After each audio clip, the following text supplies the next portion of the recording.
Welcome back dear students. ये question पूछा गया था 2006 के गेट एग्जाम में। टोटल 4 मार्क्स का क्वेश्चन है, 2-2 मार्क्स के 2 पार्ट्स हैं। हम एक एक करके दोनों पार्ट्स देखते हैं। पहले क्वेश्चन में या पहले पार्ट में आपको ये कोड दिया हुआ है और पूछा है इसमें कितनी रॉ डिपेंडेंसीज हैं, कितनी WAR डिपेंडेंसीज हैं और कितनी WAW डिपेंडेंसीज हैं। ओके, पहले हम स्टेटमेंट पढ़ते हैं फिर ट्राई करेंगे। A pipelined processor uses a 4-stage instruction pipeline with following stages: instruction fetch, instruction decode, execute, and write back. Arithmetic operations as well as load and store operations are carried out in EX stage. The sequence of instructions corresponding to the statement is given below. You can have a look at the statement. The values of variables P, Q, R, S and T are available in registers R0 to R4 before execution of the instruction sequence. Okay, then just have a look at this code, the sequence of instructions. They're asking the number of read after write dependencies, write after read dependencies and write after write dependencies in sequence of instructions are respectively. Okay, तो आपने देखा कि ये जो 5 variables हैं ये saved है register R0 से लेके R4 में। ओके, और इन 5 वेरिएबल्स को यूज करके इस स्टेटमेंट को एग्जीक्यूट करने की कोशिश की जा रही है। ओके, अब उन्होंने कहा है कि इस स्टेटमेंट का जो इक्विवेलेंट मशीन कोड है वो ये रहा। एक्चुअली आपको इस स्टेटमेंट को देखने की भी जरूरत नहीं है, आप इस क्वेश्चन को 1 मिनट में ही सॉल्व कर सकते हो इन सभी चीजों को नेग्लेक्ट करके। एनीवेज, फिर भी हम इस स्टेटमेंट को एक बार एनालाइज करते हैं और देखते हैं ये मशीन कोड कैसे बना। ये एक्चुअली कंपाइलर डिजाइन से थोड़ा सा रिलेटेड है। हम कंपाइलर डिजाइन में ऐसे क्वेश्चन ऑलरेडी डिस्कस कर चुके हैं। ओके, बट एग्जाम में आप ऐसा कुछ नहीं करेंगे, डायरेक्टली जो पूछा है उसका आंसर दो, एक्स्ट्रा चीजों में टाइम वेस्ट करने की जरूरत नहीं। तो इस एक्सप्रेशन को सॉल्व करने के लिए सबसे पहले हमें ये ब्रैकेट सॉल्व करनी पड़ेगी और इसके अंदर अब एक और ब्रैकेट है यानी कि ये। तो सबसे पहले सॉल्व होगा ये P प्लस Q। P ये रहा, Q ये रहा, यानी कि R0 प्लस R1, क्योंकि P सेव्ड है R0 में और Q सेव्ड है R1 में। ओके, सो R0 प्लस R1 ये बनी आपकी पहली लाइन, जो कि ये रही R0 प्लस R1, और इस रिजल्ट को वो सेव करवा रहे हैं R5 में, यानी कि इसे मैं रिप्लेस कर सकता हूं R5 से। अब इतना पार्ट है R5, R5 को आप मल्टीप्लाई करवा रहे हो R से। R देखो सेव्ड है R2 में, यानी कि R2, R को मैंने लिखा R2, ये मल्टीप्लाई एज इट इज आ गया, और इसके लिए मैंने लिखा R5 क्योंकि हम ऑलरेडी ये कैलकुलेशन R5 में सेव कर चुके हैं। तो अब देखो इतना पार्ट है R2 क्रॉस R5, जो कि ये रहा R2 क्रॉस R5। इसे ये सेव करवा रहे हैं रजिस्टर नेम्ड R6 में, यानी कि इस सारे को आप रिप्लेस कर सकते हो R6 से। ओके, बाकी का देखो, अब इसके बाद ये सब्ट्रैक्शन परफॉर्म होगी। ओके, यानी कि S माइनस R6, S आप देख सकते हो सेव्ड है R3 में, सो R3 माइनस R6। ओके, जो कि ये रहा R3 माइनस R6, इसे ये सेव करवा रहे हैं R5 में। अब आप देख सकते हो कि R5 पहले इस सम को कंटेन कर रहा था, अब हम R5 में ये डिफरेंस सेव करवा रहे हैं, क्योंकि R0 प्लस R1 की वैल्यू अब हमें रिक्वायर्ड नहीं है। एक बार जहां पे वो यूज होनी थी हो चुकी, इसके बाद हमें ये सेव करके रखने की जरूरत नहीं है। इस वैल्यू को हम ओवरराइट कर सकते हैं। एक्चुअली हम ये कंपाइलर डिजाइन में देख चुके हैं कि रजिस्टर स्पिलिंग को अवॉइड करने के लिए हम ये सब करते हैं। आप वो लेक्चर्स देख सकते हो। Anyways, for now concentrate here. अब इस सारे पार्ट को आपने सेव करवा दिया R5 नाम के रजिस्टर में। ओके, यानी कि यहां से लेके यहां तक ये है R5। अब R5 को डिवाइड करना है T के साथ। ओके, यानी कि R5 डिवाइडेड बाय R4, क्योंकि R फोर्स है T। Okay, R5 divided by R4। जो रिजल्ट आ रहा है उसे ये सेव करवा रहे हैं R6 में दोबारा ओवरराइट करके। ओके, मींस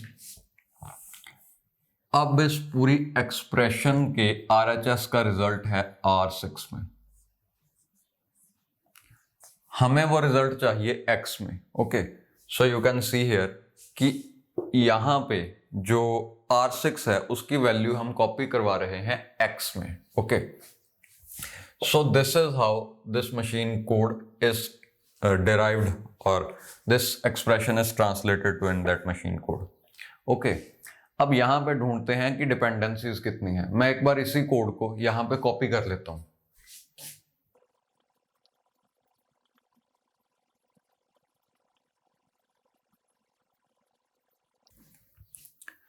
ओके, तो अब देखो यहां पे आपको क्लियरली पता चल रहा है कि इंस्ट्रक्शन नंबर 1 और इंस्ट्रक्शन नंबर 2 में एक RAW टाइप की डिपेंडेंसी है। कैसे? ये देखो, इंस्ट्रक्शन नंबर 1 प्रोड्यूस कर रही है एक value R5। Okay, instruction number 2 उसी वैल्यू को यूज कर रही है एज अ इनपुट ऑपरेंड, यानी कि जब तक ये इंस्ट्रक्शन R5 में नई वैल्यू को राइट नहीं करती तब तक ये इंस्ट्रक्शन रीड नहीं कर सकती। बिकॉज मान लो पाइपलाइनिंग की वजह से इसने इंस्ट्रक्शन 2 ने R5 को पहले ही रीड कर लिया और इसने बाद में राइट किया तो दिक्कत हो जाएगी, है ना। We don't want such scenarios, यानी कि ये एक RAW टाइप की डिपेंडेंसी है, यानी कि इस टाइप की। क्या होता है RAW? RAW means read after right. Okay, यानी कि राइट हो चुका है और रीड हम बाद में कर रहे हैं। Read after right. ओके, मतलब पहले राइट हुआ जैसे कि यहां पे, बाद में कोई उसे रीड कर रहा है। ओके, तो अब इसी तरह से आप देख सकते हो पहली डिपेंडेंसी ये रही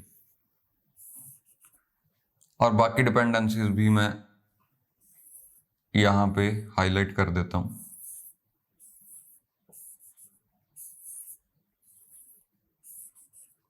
ये रही 4 RAW टाइप की डिपेंडेंसीज। इंस्ट्रक्शन नंबर 1 और 2 में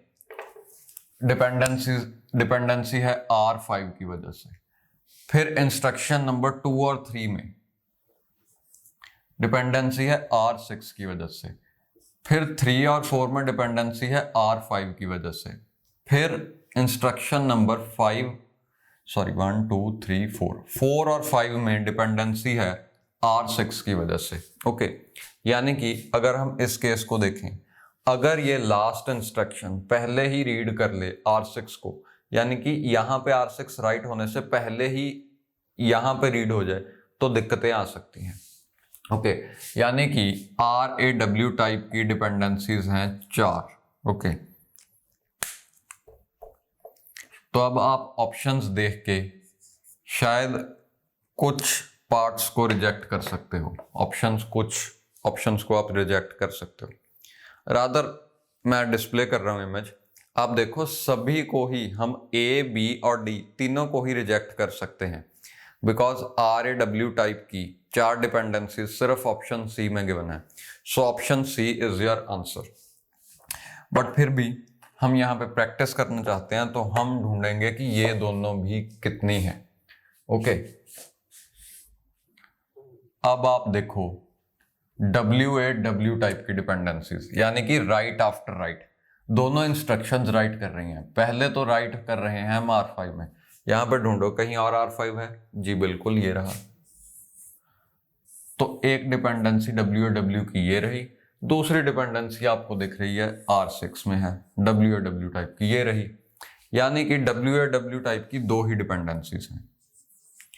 हमने ऑलरेडी ये थ्योरी लेक्चर्स में डिस्कस किया है कि WAW ढूंढते वक्त आप सिर्फ इसी साइड को देखोगे, क्योंकि राइट का मतलब ही है लेफ्ट साइड पे कुछ आना। R6 अगर लेफ्ट साइड पे आ रहा है यानी कि R6 में राइट हो रहा है, और दोनों ही हमें राइट चाहिए, यानी कि सिर्फ इसी साइड को कंसिडर करना है। एनीवेज, अब ढूंढते हैं right after read type of dependency.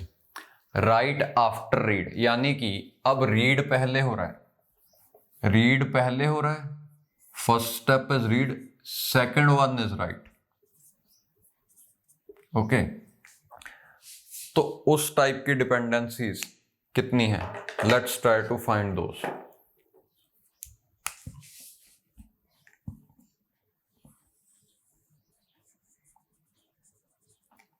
एक तो ये रही, R5 को रीड कर रही है इंस्ट्रक्शन नंबर 2, उसके इमीडिएट बाद में जो इंस्ट्रक्शन है इंस्ट्रक्शन 3 वो R5 को राइट कर रही है।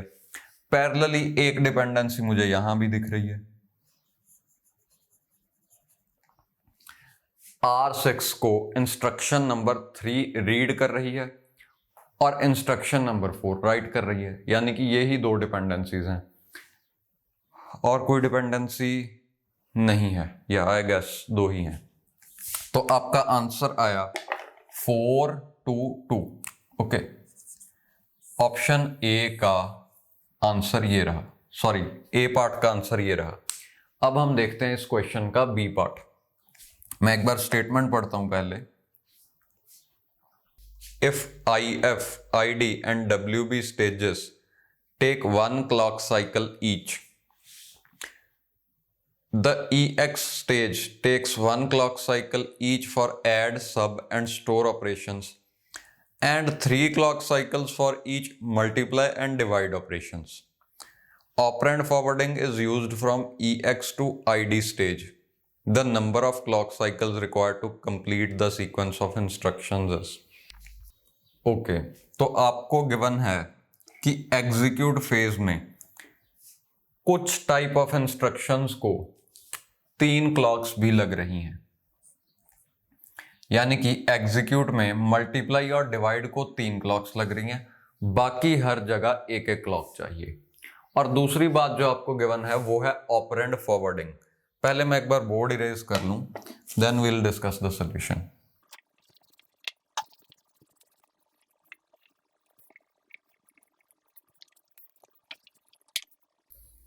ओके, फर्स्ट थिंग इज आपको गिवन है कि एग्जीक्यूट फेज से इंस्ट्रक्शन डिकोड फेज में ऑपरेंड फॉरवर्ड हो रहा है। अब अगर आप ध्यान से सोचो, इंस्ट्रक्शन डिकोड को कोई ऑपरेंड की ज़रूरत ही नहीं है, बिकॉज इंस्ट्रक्शन डिकोड करने के लिए सिर्फ इंस्ट्रक्शन की ज़रूरत है और वो इंस्ट्रक्शन ऑलरेडी फेच हो चुकी होगी IF फेज में, है ना, यानी कि इस फेज को किसी ऑपरेंड की ज़रूरत नहीं है। तो क्वेश्चन में आपको गिवन है कि EX से ID में ऑपरेंड फॉरवर्डिंग हो रही है, यानी कि एक्चुअली उन्होंने एक पॉइंट मिस कर दिया, जो कि है instruction decode is for decode plus operand fetch.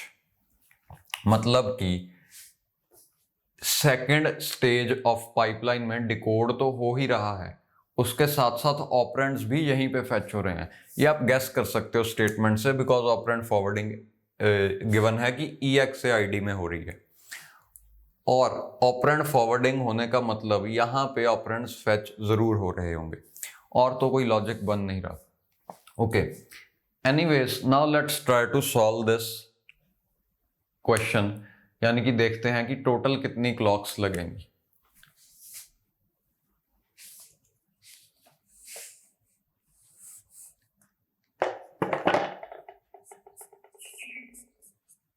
ये करेक्शन आप कर लेना।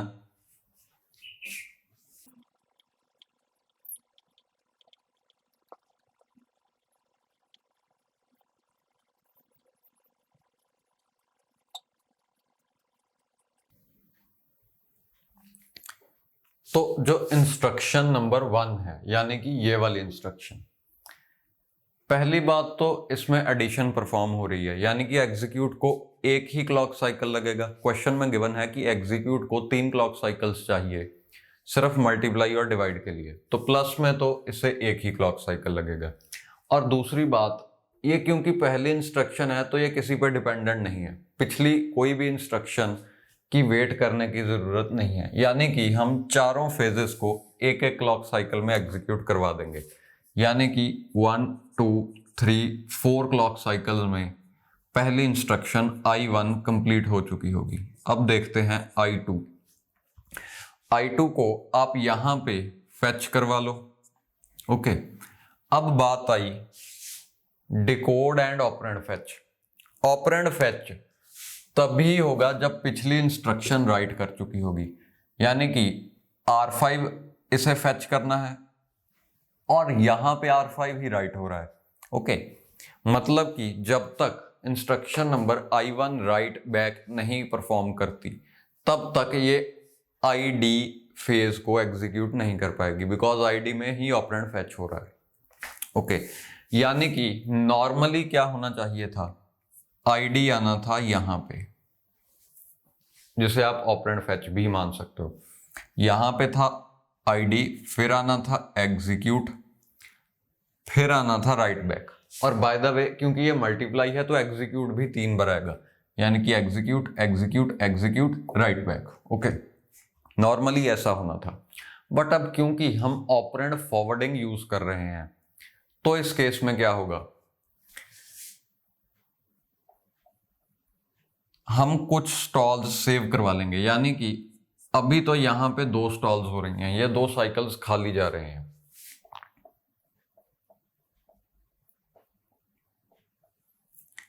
अब क्या होगा, ऑपरेंड फॉरवर्डिंग की वजह से ये जो ऑपरेंड है ये ऐसे फॉरवर्ड हो जाएगा और हम यहीं पे ही ID स्टेज को एग्जीक्यूट करवा पाएंगे, यानी कि हमने एक साइकिल सेव कर लिया। ओके, बट क्या हम इससे अच्छा भी कुछ कर सकते हैं? Obviously we can use split phase, यानी कि ये जो थर्ड क्लॉक है इसे हम 2 फेजेस में स्प्लिट कर सकते हैं। आधे फेज में एग्जीक्यूट होगा और आधे फेज में अगली इंस्ट्रक्शन का डिकोड होगा विद ऑपरेंड फॉरवर्डिंग, यानी कि इस ID को आप यहां पे भी लिख सकते हो। हम यहां पे स्प्लिट फेज यूज कर रहे हैं, एक ही क्लॉक में 2 काम हो जाएंगे। अब ऑपरेंड फॉरवर्डिंग हो रही है ऐसे, I have drawn this arrow. अब जिन लोगों ने मेरे थ्योरी लेक्चर्स अटेंड कर रखे हैं उन्हें ये डाउट आएगा कि हम नॉर्मली एग्जीक्यूट में स्प्लिट फेज नहीं यूज करते, तो यहां पे ऐसा क्यों हो रहा है, हमें कैसे पता चलेगा क्वेश्चन में कि यहां पे स्प्लिट फेज यूज करना है। अच्छा, पहली बात, स्प्लिट फेज होता क्या है? स्प्लिट फेज मींस आधे साइकिल में आप एग्जीक्यूट करवा रहे हो और उसी आधे साइकिल में ऑपरेंड फेच हो रहे हैं with the help of operand forwarding. Okay, अब आपको कैसे पता चलेगा कि यहां पे स्प्लिट फेज यूज होना है? स्प्लिट फेज का सीधा सीधा हिंट आपको यहां से मिल सकता है, क्योंकि ऑपरेंड फेच जो है वो second half of the clock में हो रहा है, बिकॉज फर्स्ट हाफ में तो हो रहा है डिकोड। जो सेकंड स्टेज है उसके 2 पार्ट्स हैं, पहला पार्ट है डिकोड, दूसरा पार्ट है ऑपरेंड फेच। आधी क्लॉक में, first half of the clock में इंस्ट्रक्शन डिकोड होगी और सेकंड हाफ में ऑपरेंड्स फेच होंगे। अब मैं ऐसा कैसे कह सकता हूं, क्योंकि ऑपरेंड फेच करने के लिए डिकोड होना तो जरूरी है ना। इसका मतलब ऑपरेंड फेच डिकोड के बाद ही होगा। ऐसा क्यों?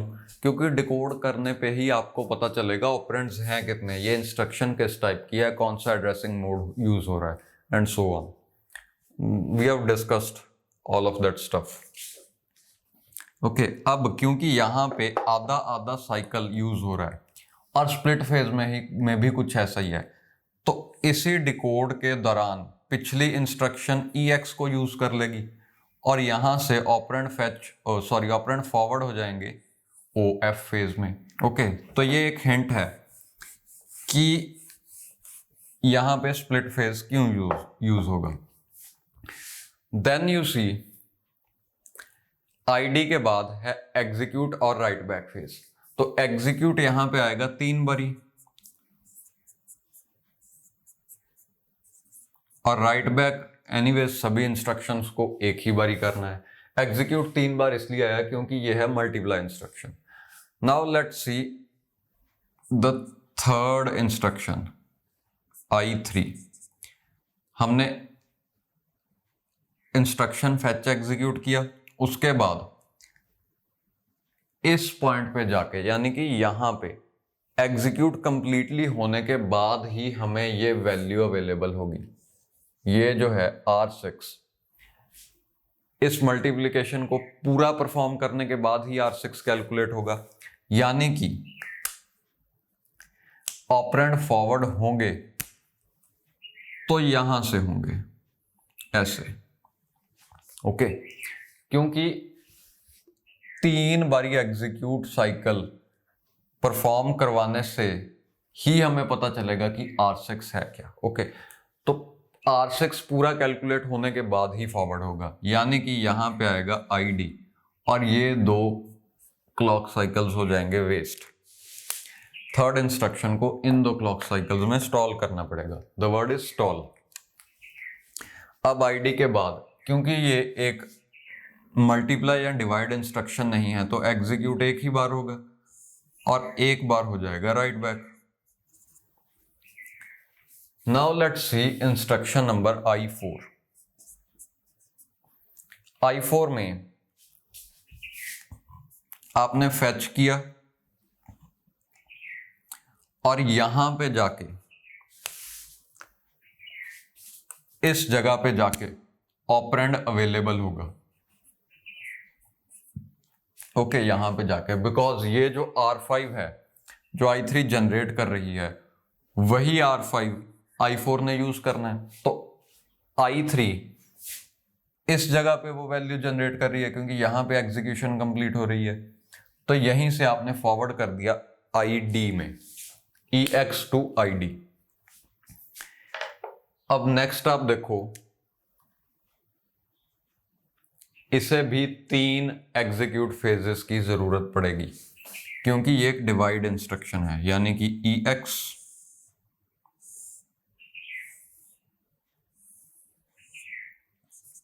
EX and EX। उसके बाद होगा एक write back phase. Now let's try और let's consider this last instruction I5। ये फैच हो जाएगी नॉर्मली जैसे सभी इंस्ट्रक्शंस हो रही हैं विदाउट एनी प्रॉब्लम। उसके बाद इसे चाहिए ये वैल्यू R6 जो पिछली इंस्ट्रक्शन जनरेट कर रही है। R6 अवेलेबल होगी एग्जीक्यूट कंप्लीट होने के बाद, यानी कि यहां पे। तो यहां से आप ऑपरेंड फॉरवर्ड करोगे और उसी वजह से ID भी कम से कम इस पॉइंट पे एग्जीक्यूट होगा, यानी कि ये सभी स्टॉल करने पड़ेंगे, ओके।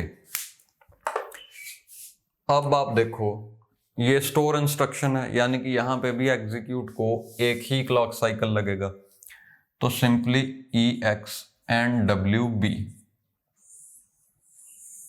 ये हो गया आपका question done. Now just count the clock cycles.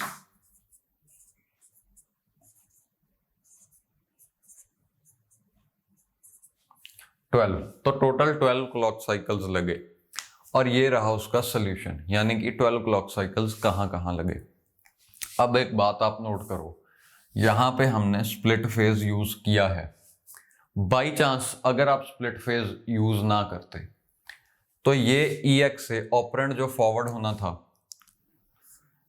मान लो ये है वो EX, ये वाली जो ऑपरेंड फॉरवर्ड होना था वो होना था डायगनली, यानी कि अगले क्लॉक साइकिल में, ओके। तो क्या होना था, ये जो ID है यहां पे ये आना था इस ब्लॉक में, मतलब कि सब कुछ एक एक ब्लॉक आगे शिफ्ट हो रहा है या एक एक क्लॉक आगे शिफ्ट हो रहा है। तो इतना पार्ट थर्ड क्लॉक साइकिल से 7th क्लॉक साइकिल में आने की जगह पे ये आ जाता 4th से 8th में, यानी कि एक साइकिल हमने यहाँ पे बचा लिया स्प्लिट फेज यूज करके। बाई चांस हम स्प्लिट फेज यूज ना करते तो एक साइकिल यहाँ पे एक्स्ट्रा लगता, एक यहाँ पे एक्स्ट्रा लगता है, एक यहाँ पे एक्स्ट्रा लगता है और एक यहाँ पे एक्स्ट्रा लगता है, यानी कि in total 4 clock cycles extra लग जाते हैं। 12 तो अभी लग रहे हैं, 4 एक्स्ट्रा मतलब 16। तो विद स्प्लिट फेस आपका आंसर है 12, विदाउट स्प्लिट फेस आपका आंसर है 16।